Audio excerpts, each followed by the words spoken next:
நம்மக்கிட்ட நிறைய கஸ்டமர்ஸ் வந்து 2000 ரூபாயில பியூர் சில்க்ஸ் கேட்குறாங்க. அது எப்படி கொடுக்க முடியும்? லாஸ்ட் எபிசோடு உங்களுக்கு நான் எக்ஸ்பிளைன் பண்ண போல ஒரு சேலையில் எவ்வளோ கிராம்ஸ் ஆஃப் சில்க் யூஸ் பண்ணுறோன்றது தெரியும். நான் இதுக்கு முன்னாடியே சொல்லியிருக்கோம், 1 கிராம் ஆஃப் சில்க் வந்து கிட்டத்தட்ட 8 ரூபாய் ஆகுது. அப்போ வந்து எப்படி 2000 ரூபாயில பியூர் சில்க் கொடுக்கலாம்? அப்படி யாராவது 2000 ரூபாயில பியூர் சில்க் கொடுக்குறாங்கன்னா அது கன்ஃபார்மா நான் பியூர் சில்காக தான் இருக்கும். பியூர் சில்க்னா நம்ம சில்க் மார்க் சர்டிஃபைடா இருக்கணும். நம்ம ஸ்டோர்ல வந்து எல்லா பியூர் சில்க் சாரீஸுமே வந்து சில்க் மார்க் டேகோட தான் வரும். நம்ம வந்து வெறும் சில்க்குக்கு மட்டும் இல்லை, ஜரிக்கும் நாங்க வந்து ரொம்ப டிரான்ஸ்பரண்டா லேபிளிங் சிஸ்டம்லேயே வந்து பியூர் ஜரினா பியூர் ஜரின்னு மென்ஷன் பண்ணிடுவோம், silk fast ஜரினா silk fast ஜரின்னு mention பண்ணிடுவோம், 2 gram gold ஜரினா 2 gram gold ஜரின்னு mention பண்ணிடுவோம்.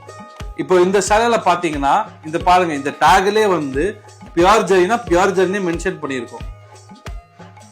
பிளஸ் நம்ம வந்து பியூர் சில்க்கு சில்க் மார்க் சர்டிஃபைடோட சில்க் மார்க் டேகோட தான் நம்ம ஸ்டோர்ல வந்து எல்லா சேலையுமே பியூர் சில்க்கு சில்க் மார்க் டேகோட தான் இருக்கும்.